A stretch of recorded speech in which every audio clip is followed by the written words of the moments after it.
Hey everyone, Pastor George here with today's Bible study recap. And today in Bible study, we talked about the second chapter of Hosea, Hosea chapter 2.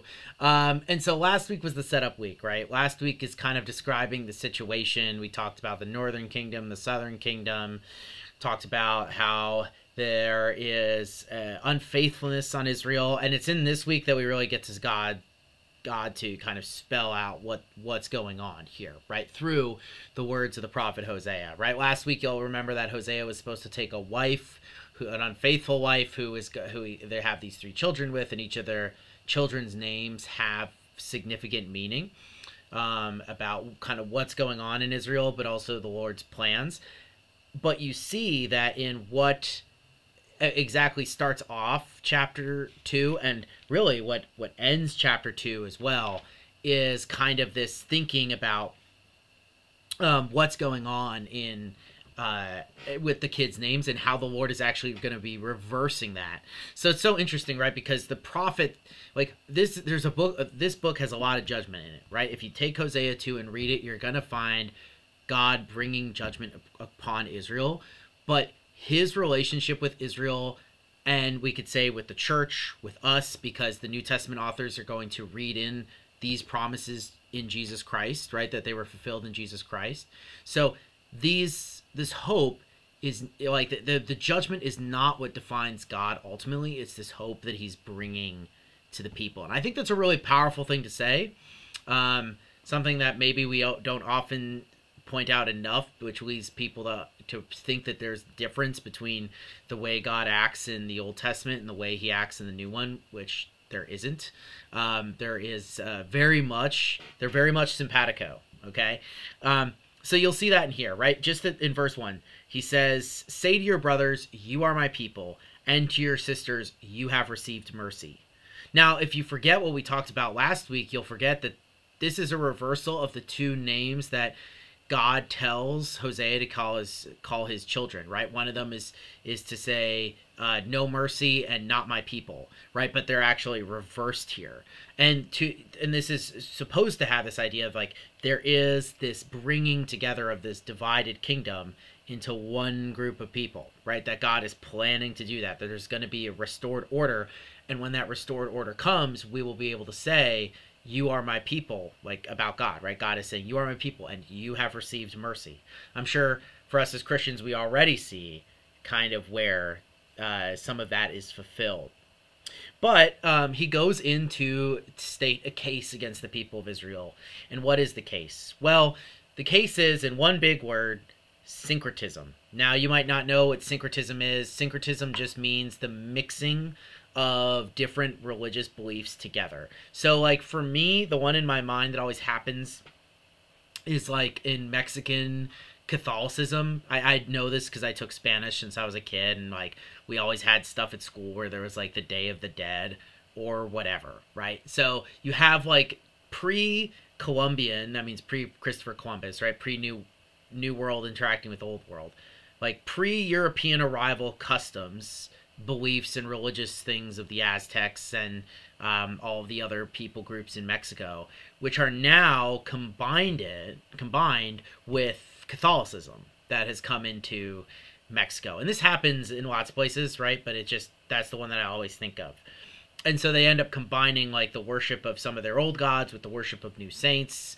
They end up like doing all sorts of stuff, some of which is probably fine, some of which is not good, just from what I've seen of it, right? And this is normal, that this happens everywhere, right? This isn't like, oh, that's just Mexicans. Like, no, that happens with all sorts of people groups in all kinds of places, right?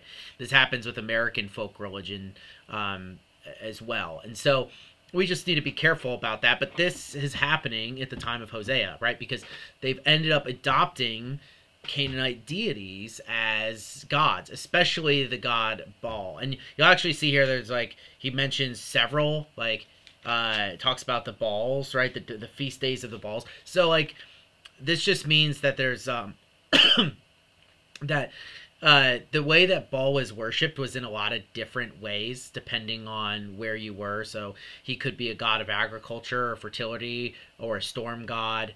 Kind of all these things you can see kind of go together because of the rain and things like that.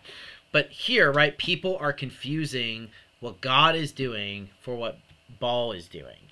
And this is leading people to not worship Yahweh anymore, but to worship Baal instead, or to worship them along side by side. And so the problem here is that they're confusing all of these things, right? Just look at verse 8. God says, and she, right, she here is Israel, did not know that it was I who gave her the grain, the wine, and the oil, and who lavished on her silver and gold, which they used for Baal. Right? So all of these positive things the Lord is giving them, the people think that Baal is giving them, and so they take them and they give them to Baal. And the thing is, we aren't really told, well, we are kind of told why, right? But we aren't given super great understanding of like why someone would do this, right? But we do know that God is going to bring judgment to them for doing that, right? This is going to be something that is there. And God talks a lot about this, right? That he's going to humiliate Israel. He's going to, you know, do all sorts of stuff, right? He's going to put an end to their mirth, stuff like that. But even though he's talking about how everything's going to be devoured, there is going to be a rekindling of this marriage, right, between God and Israel, right? He says that he will allure her, that he's going to bring her back to him, right? And that instead of calling Baal husband or Lord, right, you will call me my husband. This is what he says in 11. And in that day, right, when there's reconciliation, you will call me my husband, and no longer will you call me my Baal. Baal can mean Lord or husband in Canaanite dialect, right? And that there's going to be a new covenant, and that there will be an abolishment of the bow, the sword, and the war. And I will make you lie down in safety, and I will betroth you to me forever. I will betroth you to me in righteousness and in justice, in steadfast love and in mercy. And that's like, right there, this is talking about betrothal's the final step of the wedding, of the marriage process in this culture. So this would be the time that you would pay the dowry or the bride price or whatever you want to call it. And here God is saying that, you know, justice and mercy and steadfast love, those are the things that are the price. That's what he's giving, right? That's the benefit that we are going to receive from him. And so you see right at the end here, he gives this little, he says this, he says, and in that day I will answer, declares the Lord, I will answer the heavens, and they shall answer the earth, and the earth shall answer the grain, the wine, and the oil, and they shall answer Jezreel. And I will sow her for myself in the land, and I will have mercy on no mercy. And I will say to not my people, you are my people. And he shall say, you are my God. So, right there, right, you have this really powerful metaphor, and again, you have the reversal of the names, right? Jezreel is the valley. It means the Lord plants, but in the beginning, God uses that, saying, you know, I'm planting up judgment for you. Now it's returned back to its original purpose, right? It's been remade, it's been restored. No mercy will have mercy shown to her, and not my people will be called you are my people, and he will recognize who his God is, right? So you see what God's doing here. This is kind of laying out the big idea of what's going on, and Hosea is going to, as a object lesson, work that out over the following parts of the book. So that's what we'll talk about next week when we talk about him and his wife. But that's the big picture here, right? That God is bringing judgment on Israel because they have been worshiping other gods besides him. He is right to do that. They do a lot of bad and wicked stuff when they do that. But at the same time, he's not going to cut them off forever. And he's looking forward to a time when people will be reconciled to him. And the New Testament authors pick up on this a lot.